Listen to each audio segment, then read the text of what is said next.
Bom dia, tarde, noite ou madrugada, a hora que for. Eu sou Stamato, autor da saga A Era do Abismo e anfitrião da iniciativa Mochileiros do Multiverso, que une e fortalece autores e autoras nacionais através de dicas de escrita criativa e mercado editorial.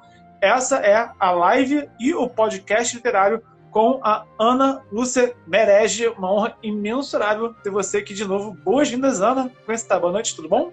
Muito obrigada. E é muito feliz por estar aqui. Eu estou vendo chegar Robson Santos, Pedro Viana, o Vitor Almeida, já falei com ele, já me disse olá, o Kenny também. Sim, está tudo bem comigo. Estou aqui em plena campanha, né, do Catarse, tentando também dar conta de uns outros trabalhos, né?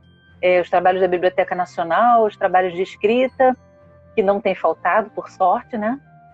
Mas, enfim. Vamos ver. A propósito, começo de conversa, parabéns pelo Catarse, passou agora dos 200%. Cara, 200% em Catarse é algo assim incrível, porque a maioria dos Catarses custam, penam para chegar a 100%, quando chegam a 100%, né? Então você chegar a 200%, passar de 200% é um feito assim admirável. Então parabéns pelo sucesso da campanha, né? E que vem agora 250%, que venha 300%.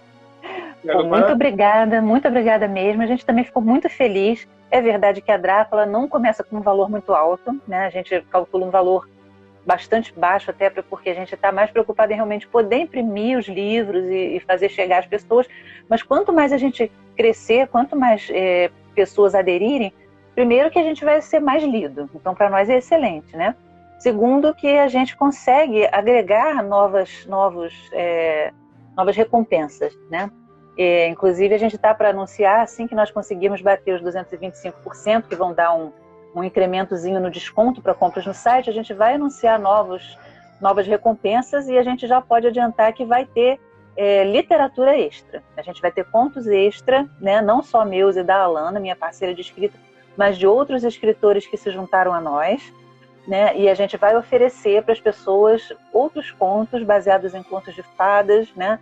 Mas com uma escrita assim dark, né? Diferenciada. E eu tenho certeza que o pessoal que curtiu, por exemplo, os nossos contos de duendes vai gostar bastante. Não são os mesmos autores, né?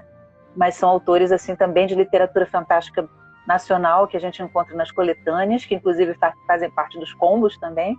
Então a gente está muito animado para poder ter mais adesões e fazer chegar nosso trabalho e poder oferecer essa recompensa, né? Porque o nosso diferencial é isso, é a gente realmente proporcionar uma literatura fantástica, contemporânea, brasileira, acessível, né? E então a gente pede ajuda de todo mundo. Eu sei que muita gente apoiou, eu sei que muita gente não pôde apoiar com valores, e a gente entende isso perfeitamente, ou só pôde valor mais baixo. Mas, poxa, quanto mais pessoas ajudarem a gente a divulgar, a gente vai romper essa bolhazinha de pessoas que já leem literatura fantástica, já conhecem a Draco, né? A gente quer fazer nosso trabalho chegar em outros lugares também, né? São livros que um público assim jovem de nono ano, ensino médio, pode curtir. As nossas coletâneas, todo mundo pode curtir. Quem gosta de alta fantasia, de fantasia, vai curtir também os outros livros. Então, a gente pede muito, muito a ajuda das pessoas. A gente agradece desde já e pede muito a ajuda das pessoas, tanto para apoiar quanto para fazer chegar essa mensagem onde a Draco, eu e a Alana ainda não conseguimos chegar por força de dificuldade mesmo das redes sociais, né? Então, vamos falar dos livros, né, que estão aí, são lançados. Eu já conheço, já li, tive essa honra, esse privilégio de ler, que é O Caçador, e tem o Jack London, correto? Isso. Jack London e a Criatura de Salmon Tom. Então, o primeiro foi O Caçador, correto? Isso. O Caçador foi o seu primeiro livro. Ele é a reedição do meu primeiríssimo livro, que eu acabei de escrever em 1995, ou seja, agora em maio vai fazer 26 anos, já fez 25 anos que eu botei o ponto final nele. E é uma história que é baseada em contos de fadas, né? É uma releitura de vários contos de fadas. Ele parte de um personagem que é o caçador da história da Branca de Neve, e ele faz uma trajetória por vários contos de fadas até chegar em um onde ele se encaixa. Então, às vezes ele interage com algum personagem, às vezes ele só vê a grande cena, assim, mas as referências estão lá, e todo mundo que conhece contos de fadas vai ver, e ao mesmo tempo é a jornada de um jovem herói, né, que está numa floresta, que é um cara rústico, que é um cara integrado com a natureza, é um cara que pensa um pouco diferente das pessoas, ele vai interagindo, ele vai mudando assim, a maneira dele como de pensar, né? Vai se modificando, vai fazendo reflexões, né? Então a gente espera que o nosso leitor, né, vá acompanhando as reflexões e a própria aventura do caçador, né? Todo mundo que leu falou que está bem bacana, que consegue entender o personagem. Você também achou isso, Bernardo, quando leu? Você assim, se identificou um pouquinho? O que você achou? Identificar nem tanto, mas a questão é que eu gostei muito, assim, dos contos de fada, que é uma coisa que eu adoro particularmente, faz parte da nossa infância, né? Seja nos livros, seja na Disney, né? Todo mundo consumiu contos de fada em algum nível, em algum momento, né? Então, o que eu adorei foi ver realmente essa recriação dos contos de fada, porque como eu falei, quando eu lancei vídeo e lancei post aqui no Instagram e também no vídeo no YouTube. Sim. E eu falei que eu nunca tinha parado para perguntar o que aconteceu com o caçador depois que ele poupou a vida da Branca de Neve, né? E essa é a pergunta que dá pano para manga, né? E a ideia de pegar esse personagem e criar toda uma saga, né, ao redor dele, né, toda uma trajetória ao redor dele, eu achei assim, aquele tipo de ideia que a gente fica, tipo, como eu não pensei nisso antes, sabe? Então foi uma ideia assim, profissional e que me fez ter mais perguntas, né? Porque aí eu passei a pensar, o que aconteceu também com os anões? O que aconteceu também com os príncipes de princesas, né? O que aconteceu também com o gigante depois que o João foi embora com o tesouro dele, sabe?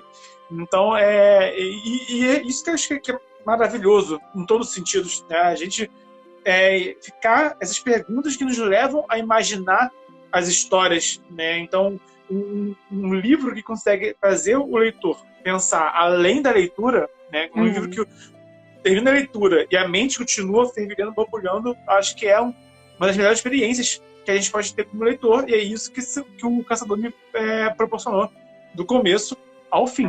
Né? Então, bom, fico feliz que você tenha achado isso. A ideia é mais ou menos essa, né? A pessoa ir refletindo e percebendo por que ele vai mudando de ideia em relação às pessoas e o que ele vai adquirindo, assim, como compreensão do mundo, né? E até que ponto essa compreensão do mundo é afetada pelas experiências dele e no final o que ele decide fazer, né? Com aqueles dois polos da natureza dele, né? Então, essa foi a história que eu escrevi, terminei de escrever há 25 anos, foi publicada numa versão independente em 2005, republicada por uma editora em 2009, sempre com algumas modificações, né? Assim, que eu ia vendo, isso aqui tá meio repetitivo, esse vocabulário aqui tá meio pesado, assim, tá deixando a história lenta. Aí eu fui limando, e dessa vez eu fiz uma reedição. Você morava em Portugal, né? Que você escreveu. Quando eu escrevi, eu morava em Portugal. Então, as construções verbais, assim, ficaram um pouquinho castiças, assim, um pouquinho esquisitas, meio preciosistas, assim. E essa nova versão, ela tá bem diferenciada. Como foi para você essa experiência? Porque você morava em Portugal, então devia ler, né, naquele português lusitano, né? Já conversava. Lia de casa. Então, e aí você voltou para o Brasil, né? E a fala é bem diferente, mesmo idioma, mas a fala é muito diferente. E a leitura também é muito diferente. Olha, para você ter uma ideia, a minha filha, pois é, eu sempre li histórias em português de Portugal. Por quê? Primeiro, o meu pai era professor de português, de língua portuguesa, e segundo, o meu pai era português, ele nasceu no Algarve, em Portugal, né? Então, em casa a gente usava, naturalmente conversando, a gente usava coisas tipo mesóclise, tipo, falarmos depois, entendeu? Usava-se isso na minha casa, usava-se, né? Esse já não é mesóclise, mas assim, alguns termos assim. Então, por exemplo, para mim era muito tranquilo eu ler livros editados em português de Portugal. Tinha uma editora que, se não me engano, chamava Livros do Brasil, que editou aqui, por exemplo, o Albert Camus, né, O Estrangeiro, né, e outros livros assim. E, por exemplo, ele falava de autocarro, que é o ônibus, comboio, que é o trem. E eu sempre soube isso. Então, quando eu cheguei em Portugal, eu não tive problema nenhum. Ao contrário de outros brasileiros, chegava assim, a minha senhoria disse que eu tinha que lavar os peugos. O que é isso? Eu falava meias. Mas como é? Peugos ou peugas é meia. Pô, eu fiquei demorando para entender que eu tinha que pegar um tal de autocarro. Eu fiquei, o que é o elétrico? O que é isso? Eu falei, autocarro é ônibus, elétrico é trem. Elétrico é bonde, né? comboio e trem. Porque para mim era normal, então eu não tive o menor problema em me adaptar em Portugal. Se eu tivesse continuado a morar lá, eu acho que hoje, eu que já tenho sotaque de carioca, que é meio portuguesado mesmo, os chiadinhos, né? Eu acho que hoje eu falaria assim, exatamente como os portugueses falam, com um pouco de sotaque brasileiro. Mas, por exemplo, a minha filha, que agora está com 20 anos, uns 5 anos atrás eu tinha uma edição do Hobbit que eu comprei em Portugal. Minha filha não conseguiu ler. Ela achou a construção verbal do Hobbit, que não é um texto, porque o Hobbit é um texto para jovens, né? Embora escrito há muito tempo, mas ele é um texto para jovens. A minha filha não conseguiu ler. Ela falou: mãe, eu não entendo essas palavras, o jeito deles falarem é esquisito, eu não consigo. Aí eu comprei uma edição brasileira que ela leu sem problema nenhum. Então realmente custa um pouquinho. Às vezes chegou para Draco, uma época chegaram alguns contos para algumas coletâneas de autores portugueses, né? E eu sabia, por exemplo, o autor usou a palavra talhante. Talhante é açougueiro, né? Eu escrevi para ele e falei: olha, eu sei perfeitamente do que se trata, mas o público brasileiro não conhece essa palavra, eu poderia substituir pelo termo açougueiro. Ele permitiu e ainda escreveu para o meu editor agradecendo, falando: olha, primeira vez que um copydesk brasileiro coloca isso aqui, se dá o trabalho de me dizer que eu não estou errada, não senhor, né? Que eu estou falando certo, mas que o público brasileiro não está acostumado com as construções e com as palavras e tal, e eu gostei muito desse respeito ao meu trabalho. Então, para mim, assim, Portugal foi a segunda casa, né? Eu morei lá só 3 anos, mas fiquei muito bem lá. Voltei porque meu marido já era funcionário público, a gente também queria ter filho e criar no Brasil, né? Quer dizer, tinha toda uma história familiar que eu queria viver no Brasil, não me arrependo. Mas, assim, para mim foi tranquilo. Agora, quando eu fui pegar esse livro escrito em Portugal, com o tempo eu fui percebendo que aquela construção de frases, aquele vocabulário, estava tudo muito híbrido, sabe? Estava uma coisa assim muito misturada, misturava termos, misturava formas de escrever, né? Às vezes parecia que era um português falando, às vezes parecia um brasileiro. Então eu dei uma mexida. Na primeira edição que teve do livro, eu já tinha consertado boa parte disso. E a última edição agora, eu suprimi algumas coisas por achar repetitivas. Achei que ele voltava às mesmas reflexões, então eu mexi. E também a última interação que ele tem com uma personagem, eu quis dar mais ênfase a essa personagem, a dar voz, uma voz assim, mais ficar claro qual era a dela. Ela não estava só fazendo o que ele queria fazer, mas assim, o que ela também queria fazer. Ela não tinha tido coragem de fazer, mas ela queria também, né? Você sabe de quem se trata, mas eu não vou dar spoiler, né? É o último personagem que aparece lá junto com o caçador.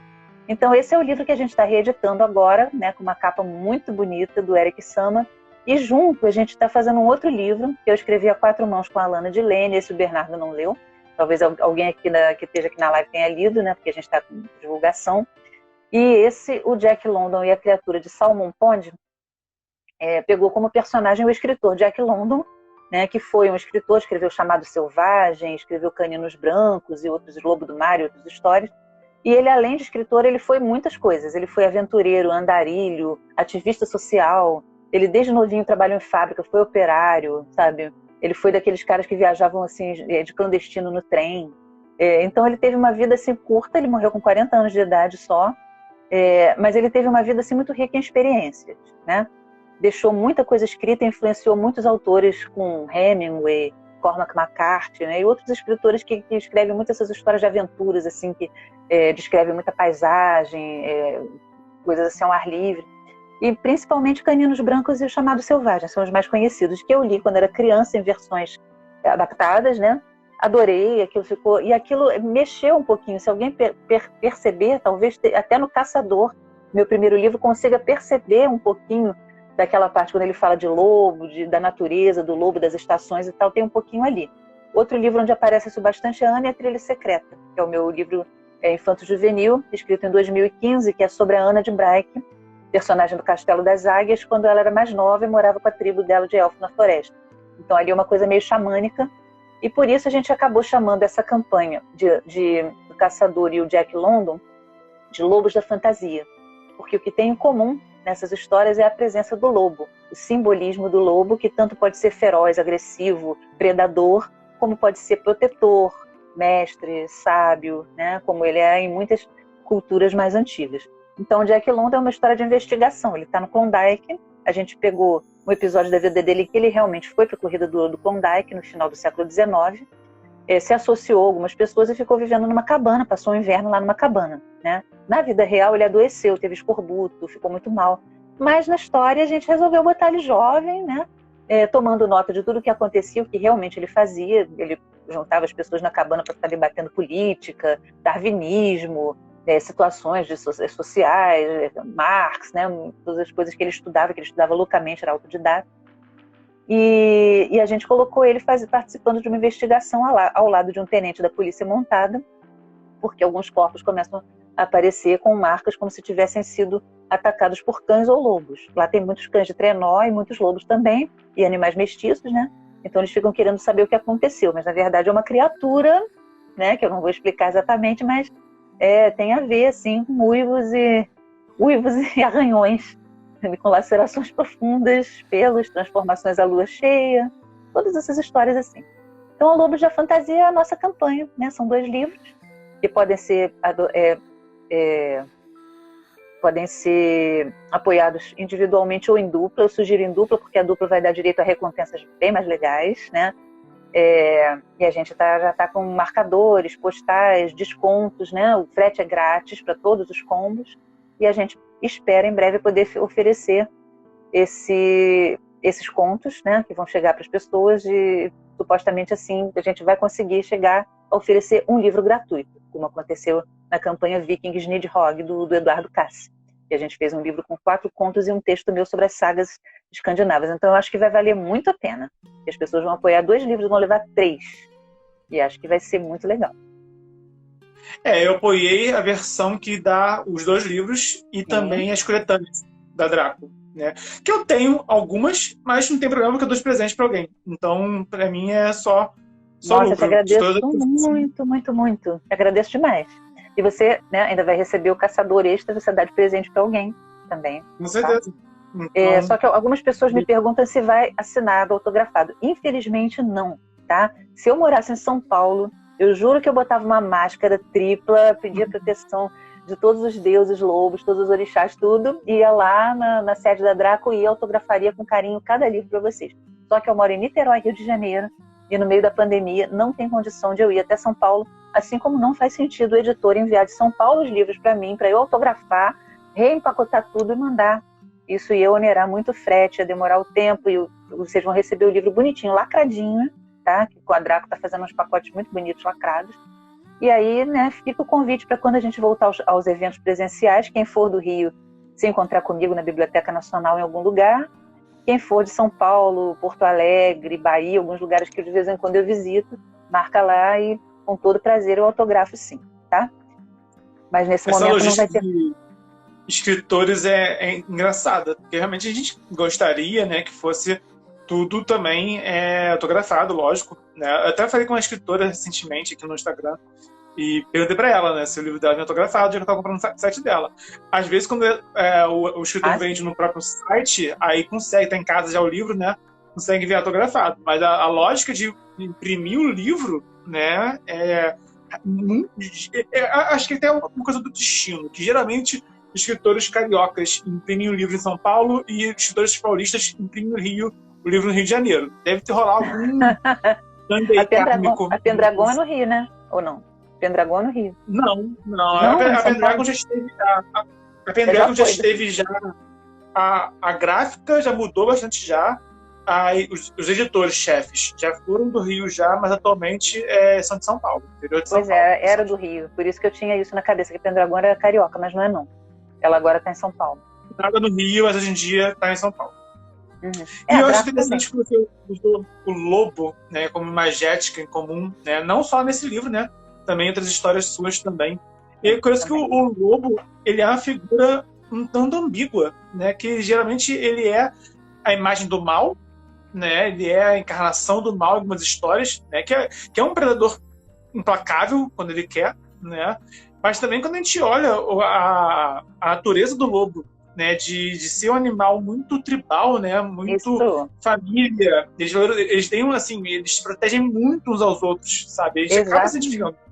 Tanto que o cachorro, né, que ele é um parente do lobo, né, é o principal animal doméstico, né, do mundo, né, e historicamente falando também, sabe? Como é que é a sua relação com essa imagética dessa criatura? Eu não sei te dizer como isso começou, e é possível que o Jack London tenha algo a ver com isso, assim como o Rudyard Kipling, de quem o Jack London gostava muito, que foi um escritor que veio antes, né? Que é o autor de Mowgli, Kim e outras histórias, mas principalmente o Mowgli, o livro da selva. Eu sempre gostei, eu não sei porque, o lobo sempre me pareceu um animal muito fascinante. Eu gosto muito de ler sobre xamanismo, né? A ideia do xamanismo, de você ter a essência divina em todas as coisas, você entender os animais como não sendo inferiores a você, eles são uma outra espécie, mas eles, né, têm também seus clãs, têm também sua alma, né, seu espírito, o espírito animal, e tal, tem o totem, né, e você ter qualidades que têm a ver com os animais, você ter aquela ideia de medicine, né? Então eu sempre li sobre essa coisa de xamã. Eu gosto muito de histórias passadas na pré-história, né? E em povos assim, antigos, indígenas, povos tradicionais. E eu sempre tive essa coisa com a figura do lobo, né? Eu sempre tive alguns animais assim, eu tenho muita simpatia. Beija-flores, por exemplo, né? Tartarugas, gansos, mas o ganso, ele tem a ver mesmo com o que eu sei.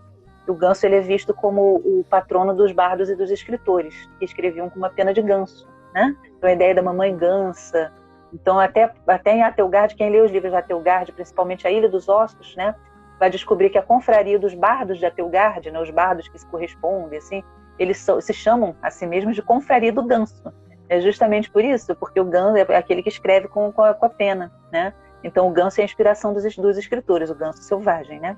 Mas o lobo é aquele que está, para mim, acima de tudo. O lobo, não no xamanismo norte-americano, porque são muitos povos, tá? Mas é frequente em vários povos, assim, daquela região de pradarias ali, e a parte também de Navarro e tal, que o lobo seja visto como o mestre, o professor, né? Existem povos, eu falei até numa live no Fantástico Curso sobre isso, que é só sobre o simbolismo do lobo, os mitos do lobo, entre os Paiutes, se não me engano, ele é visto como alguém que é o mensageiro dos deuses. No momento em que a estrela Sirius, né, desaparece, que eles chamam de estrela do lobo, ela desaparece no céu, é quando o lobo está no céu pegando as mensagens dos deuses e aí volta para falar. Outra coisa que eu também sempre gostei de mitologia egípcia, embora não é assim, minha favorita, mas eu sempre gostei, e o deus que eu sempre mais gostei da mitologia egípcia é Anubis. E eu sempre pensei que Anubis era um chacal, né? Só que... É um chacal. 5 anos atrás eles chegaram à conclusão que tinha sido uma falha nas interpretações e que ele não era, na verdade, um chacal. Ele também não é um lobo, esse lobo que tem nas minhas histórias, e que é o lobo cinzento, tá? Esse Canis lupus também não é. Ele é um tipo de canídeo que é chamado de lobo dourado africano, que vive ali no norte da África. Então ele não é um chacal. Tampouco é um lobo, como você tem os lobos das selvas norte-americanas, como você tem... É um canídeo. Mas esse canídeo é um canídeo, mas esse canídeo é mais aparentado com o lobo do que com o chacal. Ele é um lobo dourado. Então, o simbolismo dele é mais próximo do simbolismo do lobo, que faz sentido, porque em muitas outras culturas que não tem nada a ver com o Egito, o lobo aparece como psicopom, ou seja, aquele que vai te levar até o reino dos mortos, né? Que vai ser uma espécie de vai ter um cerimonial, né? Quando você morre, entra no reino dos espíritos, você encontra um lobo e o lobo aparece diante de você e você é levado pelo lobo a conhecer os reinos subterrâneos, né? Os reinos dos espíritos e tudo mais. E é exatamente isso que Anubis, o lobo dourado, né? Confundido com o chacal, que os chacais realmente estavam em volta de cemitérios, né? Eles apareciam e tal.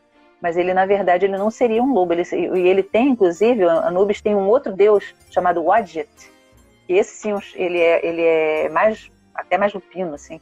E eles são muito confundidos um com o outro. Mas eles são, na verdade, lupinos, eles não são chacais, né? E é muito curioso isso. E quando eu vi isso recentemente, eu fiquei, cara, eu sempre pensei que fosse um chacal, e o chacal tem outro simbolismo, né? Do que o lobo. Ele tem um simbolismo realmente muito mais voltado para a morte, e o lobo tem um simbolismo muito mais voltado para o mestre, para o professor, aquele que ensina o filhote, aquele que nunca abandona a matilha, né? Eu lembro, inclusive, que tinha eu li uma vez uma história, era até sobre um casal de biólogos que adotam os lobinhos, os filhotinhos e tal, e aí eles comentam uma hora assim, não existem órfãos entre os lobos. Se um lobinho fica sozinho e não tem outra família de lobos, ele pode até morrer, tá? Mas se existe outra família de lobos e tal, e conseguem chegar até ele, o mais provável é que eles adotem aquele lobinho. descontados os comportamentos lupinos e caninos, tá? Que, assim, em tempos de crise, se você tiver com fome, pode acontecer até dele matar os filhotes para comer, tá? Isso acontece, tá? A mãe natureza é neutral good, tá? Quando é possível ela ser legal, ela é, mas quando não, ela dá seu jeito, né?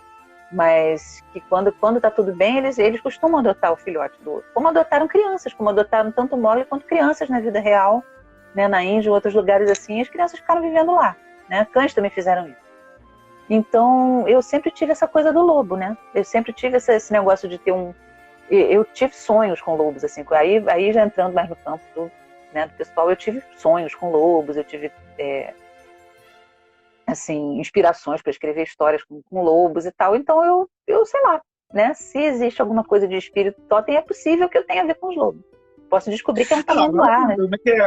Como foram esses sonhos? Agora conta aí. Quando que eles vieram, como que eles foram, como que eles influenciaram o seu espírito? Não, eu era criança, eu sonhava muito com lobos assim, andando pela casa. Vai ver que é, porque os lobos de atrás das paredes do Neil Gaiman, sei lá. Não, é sério, eu tinha essa coisa, não sei, né? Dizem que quando você sonha com um animal, assim, é porque ele tá querendo te dizer algo, né? Ele tá querendo que você, digamos assim, use a sua intuição, né, dentro dos ensinamentos, né, da medicine, da filosofia daquele animal. E a ideia do lobo é muito essa coisa, né, do protege tua tribo, brinca quando você tiver tempo, né, descansa, se você estiver cansado, deita e descansa. Né, o lobo tem muito essa filosofia, assim, eles são animais que caçam e tal, mas eles também são brincalhões, eles também sorriem, né? Se você vir o Mowgli, você vai ver a hora que o pai lobo lá olha pro Mowgli assim e sorri. É tão legal. Mas ao mesmo tempo ele também tem esse lado feroz, esse lado predador. Ele aparece como inimigo, né? Ele aparece como o mal, digamos assim, a sombra, né? Então, nos 2 livros a gente mostra um pouco isso, né? A gente mostra as pessoas assustadas com o lobo. No caso do caçador, esse outro lado do lobo, assim, que ele conhece, né? Que mais ou menos engloba ele por um período. E no Jack London a gente vê também uma pessoa que poderia ir para o lado luz, né? Mas eventualmente acaba indo para o lado da sombra, né? Porque a gente tem 2 lobos dentro de nós, né? A luz e a sombra. Depende de quem você alimentar, né? É aquele que vai predominar. É interessante que ela vai se atualizando com o tempo, né? Que o lobo, de fato, ele pode ser uma ameaça ao ser humano, né? Mas quando a gente tem... Eu acho que, na verdade, quando o ser humano tem harmonia com a natureza, ele consegue compreender o lobo. Eu vi por acaso vi um vídeo que é como lidar com o lobo quando se encontra com ele, né, numa estrada. É uma estrada muito específica, não sei nem que país que era, a pessoa falava inglês no vídeo. Mas que assim, é uma estrada que tem lobo. E as pessoas ficam com medo, sabe? E o modo a reagir é simplesmente você fazendo algum som que o lobo te perceba. Que a probabilidade maior é que ele simplesmente vai embora, porque ele entende que aquele território ali é meio compartilhado. Ele não vê esse território como dele, ele vê como um território que está em harmonia. As pessoas passam ali e faz parte. O lobo verdade, faz parte daquele sistema. Essa história de o lobo tá pilhando as ovelhas, as cabras e não sei o que, isso é porque as pessoas invadiram o território do lobo, começaram a plantar, começaram a botar animais de cria, porque o lobo não tem por que se aproximar das aldeias. As pessoas lá têm armas, as pessoas têm fogo, as pessoas sabe, eles são lobos. Os lobos são inteligentes, para que eles vão fazer isso? Eles ficam na floresta. Agora, num momento assim muito frio, né? Eventualmente eles veem aquele lugar quentinho lá, às vezes tem um resto de comida, alguma coisa, ou vem um garoto assim andando pelo caminho com uma ovelha, alguma coisa, pode ser que eles ataquem com fome, né? Mas é muito difícil, é um animal assim que não é um animal mais perigoso, né? Agora, enfim, né? Ele pode ter tido ataques que criaram essa ideia, né? Mas até o lobisomem, né, quando ele surgiu, era um ser do mal. Era uma pessoa amaldiçoada que virava um predador irracional, serial killer, né? Hoje em dia, algumas literaturas já reinterpretam o lobisomem como um ser da natureza, da mãe natureza, ligada a Gaia até, né? Então, o lobisomem, de todos os monstros, né? O lobisomem foi o que se tornou, às vezes, ele é interpretado como um herói, né? Enquanto que o vampiro ainda tem uma relação um pouco mais sombria, o Frankenstein tem aquela relação ainda mais do ser antinatural amaldiçoado, né? Tem algumas literaturas que tratam o lobisomem como um ser totalmente harmônico, muito mais harmônico com a natureza do que o ser humano, né? Então é outra interpretação, outra visão, né, do que essas criaturas, né, lupinas. As primeiras histórias de lobisomem, quer dizer, você tem aquela história, né? Na pré-história, na Idade do Bronze, em outros lugares, você tinha o pessoal que vestia a pele do lobo xamã, assim, e ficava lá, eventualmente era uma magia simpática, ele usava aquilo para atrair caça, ou para fazer alguma coisa assim, né? E alguns, assim, tipo os berserkers, assim, para ter a ferocidade do lobo, a agressividade do lobo na hora do combate, né?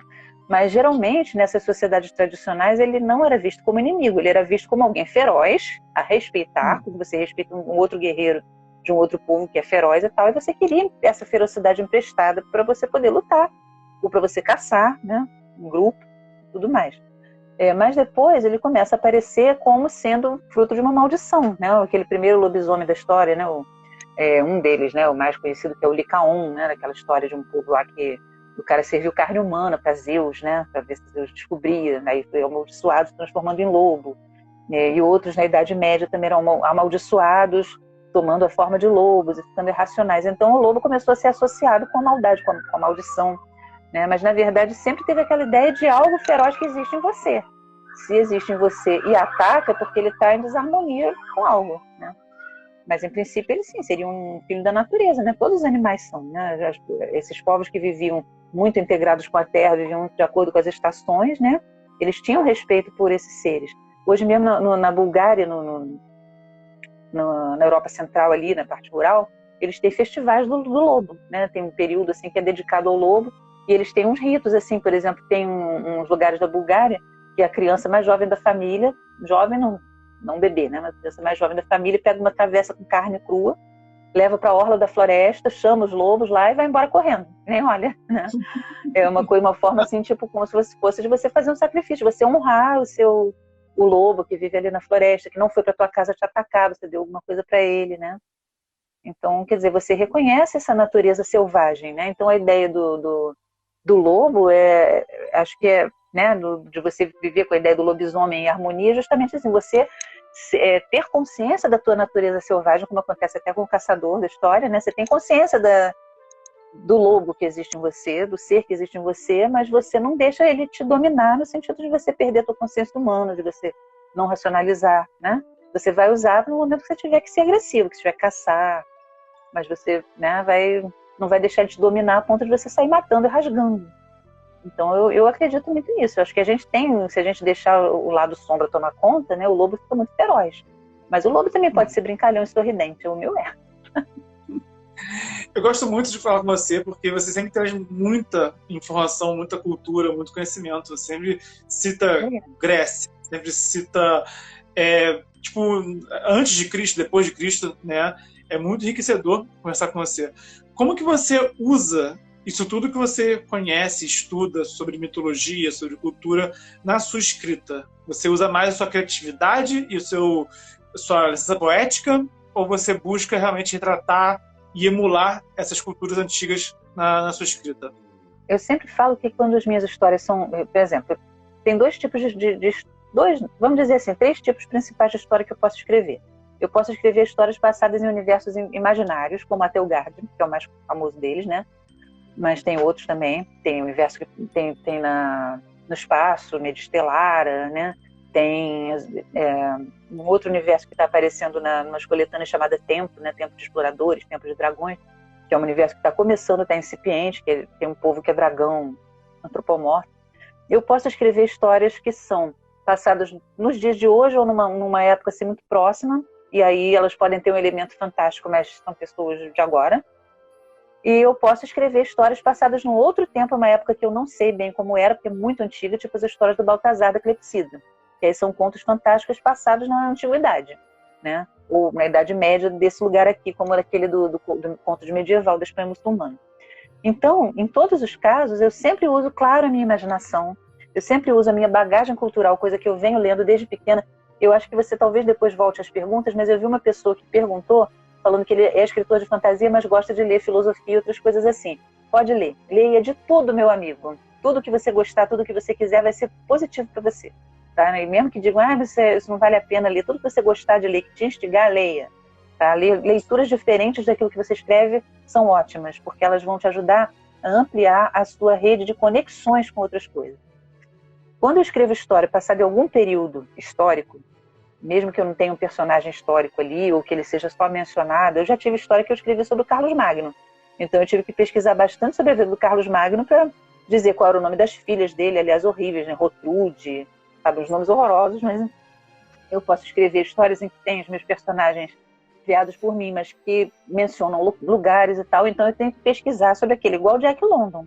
Eu sei quem era o nome das pessoas que moravam na cabana com Jack London, o nome da localidade onde ele estava, acampamento onde ele estava, né? Como as pessoas viviam ali, como é que era criar cães, né? Que tipo de comida que iam botar na mesa, que ele comia bife com bacon, ele não podia comer comida vegetais, não tinha, né? Só se viesse nas latas. Mas eu dei a licença poética de criar um povoado que não existia, né? Com pessoas que não existiam, que tinham um modo de vida parecido com o que tinha ali. E dentro disso eu adaptei a minha história. Então, se eu estiver muito restrita pelo local histórico e tudo, eu tomo cuidado com isso, mesmo assim eu deixo a imaginação fluir. Se for o universo da minha criação, eu tenho que fazer ele ficar coerente, né? Se eu disse num momento que ninguém consegue se transformar em animal, e lá mais para frente eu preciso que isso aconteça, eu tenho que dizer que é um xamã de um povo lá que ninguém tinha ouvido falar, que se transforma em animal, entendeu? Eu não posso botar uma pessoa que diz que ninguém se transforma em animal se transformando, a não ser que ele seja um narrador não confiável e esteja mentindo para você. Isso também pode acontecer, meus personagens são muito mequetrefes, assim como eu. Então, mas eu posso dizer, Bernardo, assim, eu uso, para escrever, é claro que eu uso minha inspiração, digamos assim, né, disciplina, mas o que eu uso principalmente é a minha bagagem cultural. Porque cada coisa que eu vou pesquisar para uma história nova, que eu nunca tinha ouvido falar, mesmo assim, com aquilo que eu já tenho, técnicas que eu tenho até de pesquisa, eu sei o que procurar, eu sei o que pode ser relevante para mim, e eu consigo fazer conexões com coisas que eu já tenho. Então eu vou juntando cada vez mais pecinhas no meu quebra-cabeça. Se eu fosse uma pessoa que até hoje leu muito pouco, eu teria muito mais dificuldade de concatenar todo um universo e buscar coisas que eu já sei, que já estão na minha bagagem, tirar da minha bagagem, igual um ranger, né? Ainda bem que eu sou ranger, né? Que os rangers são os que carregam mais peso. Eu não sou barda, não. Enfim. Tem algumas culturas, tem o Skald, né? O Skald é escandinavo, né? Ele é na cultura nórdica. O Skald seria o poeta, né? E os Skalds, eles tinham um tempo grande de aprendizado e eles tinham, inclusive, fórmulas para poder escrever. Eles não iam tirando tudo da cabeça, eles tinham fórmulas dentro das quais eles faziam seus poemas, né? Os bardos também, os filhos, né? Os bardos celtas, né? E os próprios trovadores da Idade Média, e os griots da África, e os contadores de história de tantos povos diferentes, eles têm muito tempo de aprendizado. Eles podem ter um talento natural, digamos assim, uma vontade natural para falar com o público, para contar histórias, para interagir com as pessoas, para responder quando alguém dá uma cortada neles ou mostra que sabe mais do que eles sobre algum assunto, como já me aconteceu tantas vezes, né? E ter a humildade de rir de si mesmo e chegar e falar, cara, isso eu não sei, vem aqui contar essa parte da história para mim, né? Mas além dessa habilidade natural, eles têm que ter muito treinamento e muito conhecimento. Então, por exemplo, a Ana, mestra de sagas do Castelo das Águias, ela é uma pessoa muito jovem. Ela chega ao Castelo das Águias com 19 anos. E ela tem coisas que ela não sabe, por exemplo, ela toca tambor para contar as histórias dela ritmada, mas ela não toca alaúde. Então, um tempo depois, a gente vai ver que ela vai ao mestre de música e pede para aprender a tocar alaúde, que é uma coisa importante para os bardos. Os mestres de saga só precisam conhecer muitas histórias, né? Então, ela conhece as histórias no N, a Trilha Secreta, ela mostra que ela vai colecionando as histórias dos elfos, as histórias dos homens, as histórias da tribo dela. E é o que acontece, a gente fica com um repertório de histórias. Muitas que eu sabia de cor para contar, eu teria que reler, né, para poder contar, porque eu não guardo os detalhes, né? Mas aquelas que eu vou criando, eu pego muita coisa emprestada, não no sentido de chupar a história dos outros, mas no sentido de fazer uma referência, né, e conseguir criar uma história nova ou uma nova forma de contar uma velha história, como acontece com os contos de fada, com base em muitas coisas que eu já li. Então eu acho que adquirir essa bagagem cultural, tem gente que não tem essa bagagem escrita. Existem culturas ágrafas que não repousam sobre registros escritos, e sim sobre literatura oral. Os poetas de cordel, por exemplo, muitas vezes eles vão no oral, né?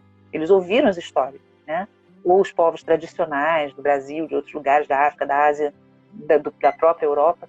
Mas, né, tudo isso é bagagem que você adquire, né? Você não tira história do nada. não mesmo, né? Então eu acho que essa minha bagagem é o que eu uso hoje mais, mas a bagagem sempre vai ganhando coisas novas, aquilo que eu tiro dela não se perde, continua lá, né? E eu acho que eu tenho um jeitinho assim para conversar com as pessoas também, um gostinho por isso. E como vão os seus trabalhos agora no começo de 2021? Você está agora na campanha, né, que passou de 200% e vai mais longe do que isso, né, com certeza. O que você pode contar sobre essa jornada que é o Catarse dos seus livros, né? E o que mais você está produzindo, o que você está trabalhando, que você pode contar para a gente agora nesse começo do ano? Então, eu tô, além do Catarse, né? Para o Catarse eu vou ter que produzir um conto, que vai ser um conto baseado em um conto de fadas, que eu vou ofertar. Assim que a gente tiver um valor, a gente vai explicar qual vai ser depois. Não, as pessoas têm que esperar chegar lá, né? Na meta. Mas eu estou confiante que eu vou fazer. Eu estou terminando agora, estou concluindo agora um conto para uma coletânea organizada pelo Saulo Adame e pela Lu Evans, que são meus amigos. Saulo Adame é um dos maiores especialistas em Planeta dos Macacos, então ele resolveu fazer uma coletânea inspirada na história do Planeta dos Macacos, só que não pode usar os personagens do Pierre Boulle nem os da série. Você tem que, assim, é um universo dominado por macacos, e você faz. Eu estou escrevendo a história de uma gorila. Uma gorila lá que... A gorila se chama Haka. Então eu estou escrevendo a história dela. Quando eu terminar, eu vou para esse conto de fadas que eu falei. Ao mesmo tempo, eu estou fazendo revisões em alguns contos e alguns textos que são tanto para a editora Draco quanto para um outro projeto que eu estou trabalhando junto com vários amigos queridos, a Cristina Pézel e outros amigos, né? Então eu trabalho, Bernardo sabe o que se trata. A gente está mantendo bem o sigilo, mas é um projeto com 6, eu, Cristina Pézel e mais 4 escritores, né? E vamos oferecer um trabalho mais dentro da tradição de alta fantasia, que eu curti muito fazer, né? Embora não seja a Telgard, mas é uma personagem elfa, uma coisa assim. Além disso, terminando isso, eu também fui convidada para uma coletânea de terror pós-moderno, né, em que vão estar grandes nomes, que a gente está mantendo em sigilo, mas é uma coletânea assim, que vai ser mais esse terror pós-moderno estilo A Bruxa, Babadook, né? Eu ainda não sei bem sobre o que eu vou escrever, mas eu tenho quase certeza que vai ter uma biblioteca infantil e piratas envolvida. Minhas histórias têm muita biblioteca, muito bibliotecário, muito contador de história. Normal, né? Geralmente a gente escreve sobre aquilo que a gente sabe. Para quem não sabe, eu sou curadora de manuscritos da Biblioteca Nacional.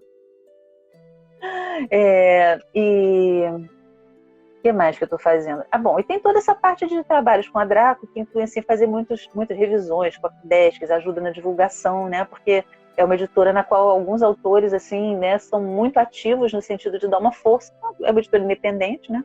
Tem os editores, que é o Eric Santos e o Rafael Fernandes, né? Mas outros de nós estamos sempre lá ajudando, dando uma força, e eu geralmente mais na parte de texto, que é a parte que eu sou mais capacitada a fazer e que eu também gosto mais.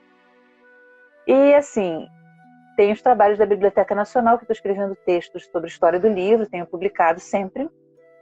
E agora a gente vai começar a fazer outros trabalhos de divulgação do acervo, enquanto nós estamos ainda em home office, né? Na espera da vacina. Então, para o primeiro semestre é isso. Eu quero não deixar também de lado os meus blogs Estante Mágica e Castelo das Águias. Quero poder voltar a contribuir com a coluna do Ficções Humanas, que é na mesa do escritor, falando um pouquinho, talvez eu fale até sobre como foi fazer essa nova versão do Caçador. E para o primeiro semestre eu acho que já está legal. Aí para o segundo a gente já vai vir com outras histórias. Eu tenho certeza que muita coisa nova vai pintar. Mas eu estou bastante atarefada e ao mesmo tempo eu estou muito feliz porque tantas pessoas confiam em mim e vêm me buscar para eu participar dos trabalhos delas, participar com elas. Eu acho que isso aí, essa jornada é a coisa mais legal que tem, sabe? Eu gosto de ver o livro finalizado, saber que muita gente leu e tal, mas eu também gosto de estar no meio da produção. Gosto de estar produzindo, fazendo as coisas. É curioso como que cada escritor, né, se posiciona em algum ponto, né, do mercado editorial dessa produção, porque a gente pensa que escrever livro, muita gente pensa, né, escrever livro é você escrever, mandar para a editora e acabou, né? E nossa, assim, é uma locomotiva.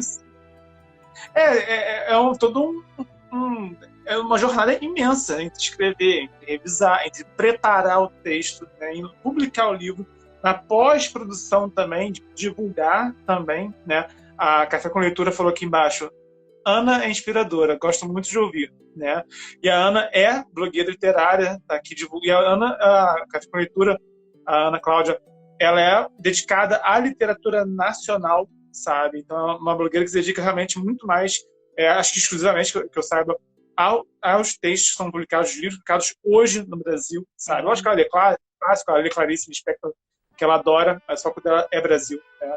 Então, na verdade, sim, é todo um universo, né? Toda uma constelação, né, de ofícios que a gente se conecta, né? E cada um de nós se dedicando a uma parte. Você dedica muito, né, à escrita, óbvio, né, à produção, né? Mas pelo que eu conheço você gosta muito dessa parte de produção do texto, né? Também de dar um copydesk, né? Dar também uma leitura opinativa, né, também.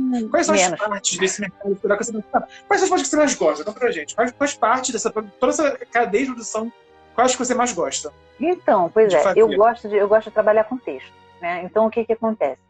Eu gosto de escrever, isso aí não tem dúvida, né? Escrever inclui pesquisar também, né? Criar a história, e a coisa mais legal do mundo é quando eu tô lavando louça, assim, com aquele problema, ai meu Deus, mas como é que eu faço? O cara chegar no templo perdido. Já desculpa fazer isso assim. Aí eu fico toda feliz, assim, sabe? Esses momentos são legais. Então eu gosto principalmente de escrever, de falar sobre o que eu faço, divulgar o meu trabalho.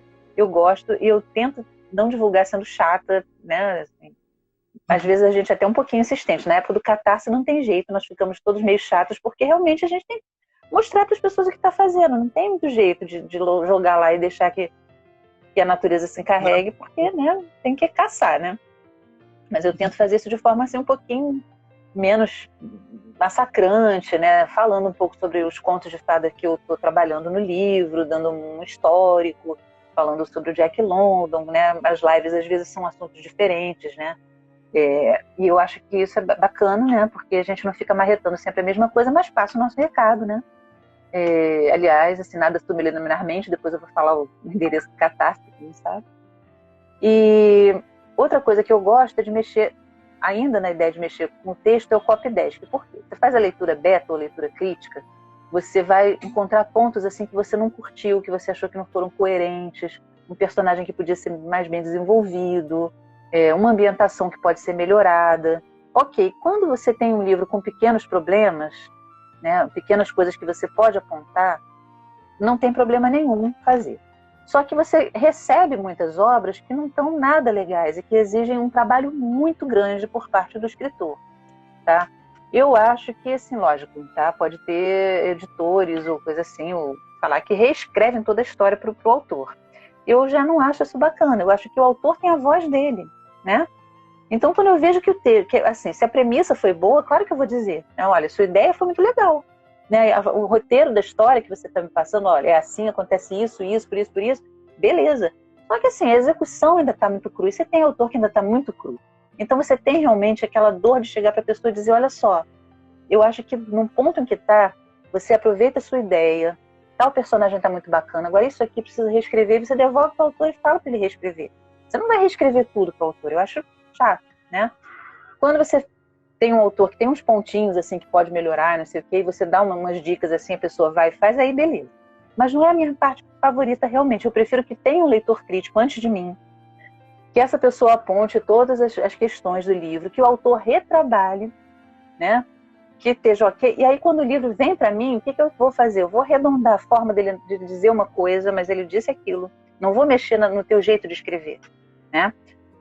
Você pode ver as coletâneas que eu organizei, todo mundo, você vai ver que o conto do Eduardo Castro, o conto da Liege Toledo, o conto do Diego Guerra, parece, é o estilo deles, não sou eu que estou escrevendo ali, né?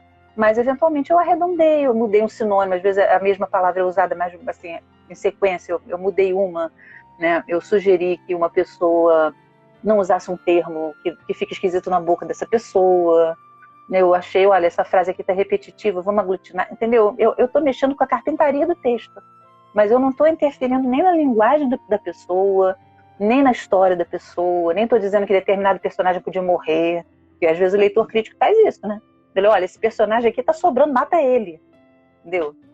Eu tiro, eles me mandaram matar um personagem na minha história importantíssimo. Eu falei, não mata, não mata. Porque o autor é soberano, o autor não quer matar, não mata, né? Eu não mato mesmo. Então, essa parte de leitura crítica, como eu sou uma pessoa meio cheia de dedos, eu não gosto muito de fazer, não.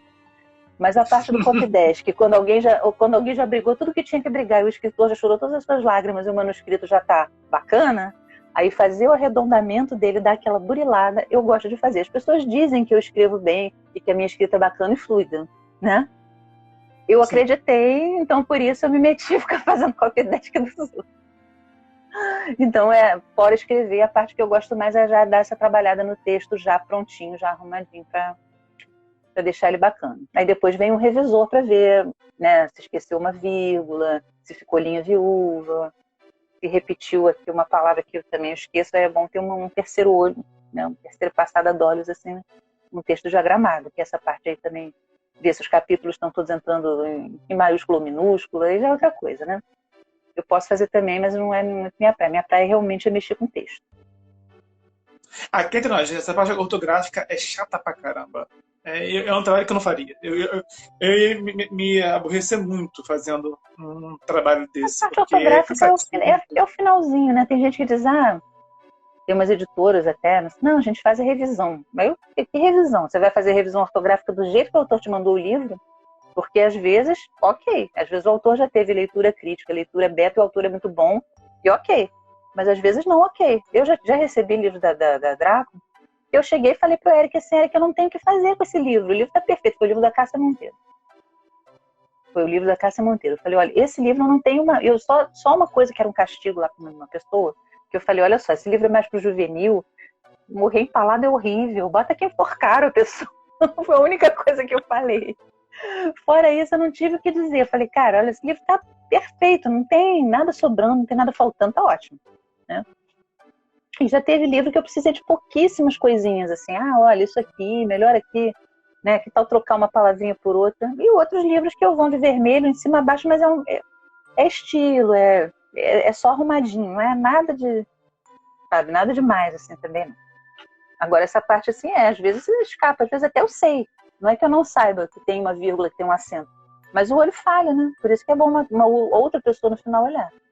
Ou que se for eu que eu olho depois ele no PDF para ver se está certinho. Porque sempre escapa. Pode ver, né? Mesmo nas editoras grandes, Darkside, as editoras grandes, tudo escapa. Pouco, tudo dentro. Não, é inevitável. Isso aí faz parte. Você está planejando escrever um livro seu, novo? Livro novo, não. Só estou agora nos contos, no momento. No momento, e tem planos? Não, assim, eu queria fazer um quarto livro de Atelgard, pegando um período... Queremos. 6 anos depois. Temos planos? Queremos. Queremos esse livro. Eu também estava querendo fazer um livro desse, vamos ver se eu não sei se eu vou ter fôlego de fazer um tão longo assim, como é a Fonte Âmbar, talvez um pouquinho mais curto, tipo Castelo, 200 páginas. Outro livro que eu tenho nos meus planos é o livro do Contos da Clepsidra, que são as histórias do Baltazar e do Lísias viajando no tempo, que são 5 contos longos. E eu vou dar para uma leitura crítica, né, que vai fazer uma leitura crítica e sensível da história. E eu tenho planos de publicar mais para frente, que aí não é um romance, mas é um livro de contos longos, diferentes e tal. Um livro meu solo. E fora isso, 2 coletâneas que eu tô querendo... Não, 3 coletâneas que eu tenho nos planos. Uma já tá certinho pro meio do ano. E outras eu tô pensando ainda em organizar, né? Com co-organizadores também.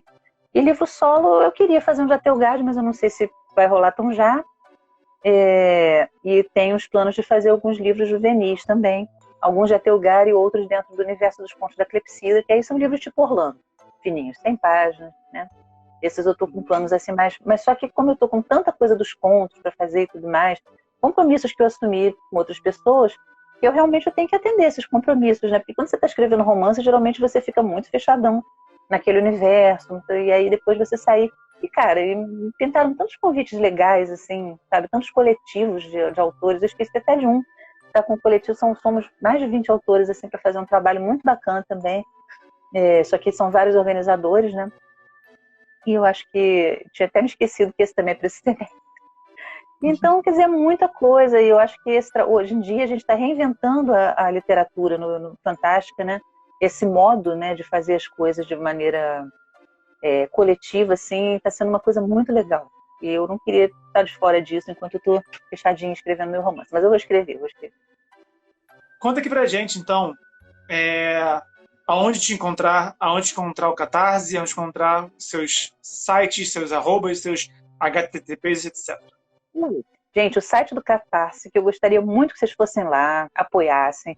Se não der para apoiar financeiramente, tudo bem, indica para os amigos, quem é professor, quem tem aluno de editora, quem tem curso, olha, o pessoal do yoga, dos pilates, né, da live, indica mesmo, porque eu acho que as pessoas vão curtir. São histórias de aventura e suspense, né, e contos de fadas também, história baseada em contos de fadas, quem gosta de Era Uma Vez, Menina da Capa Vermelha, acho que vai curtir bastante. E quem gosta de aventura e lobos também.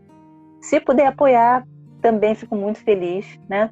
Se puder dar apoiar e dar essa compartilhada, então, feliz em dobro. Então é catarse.me/lobos, com S no final. catarse.me/lobos. Se botar no Google Catarse Lobos, você encontra fácil. Eu não Já sei. fiz. Então, beleza. Eu fiz. Lobos. Catarse, Lobos, bota no Google. Lobos, é mais de um, porque são 2 livros. catarse.me/lobos ou Catarse Lobos, vai encontrar. Eu sou, assim, a rede social que eu mais frequento é o Facebook. Eu tô como Ana Lúcia Merege. Eu tô com muitos amigos lá, então eu tô, assim, não tô aceitando assim, muitas pessoas, né? Mas para conversar alguma coisa, eu tô sempre por lá, tô sempre postando lá. Posto várias coisas, não fico falando só de campanha de Catarse, eu falo mais de livro do que outra coisa, né?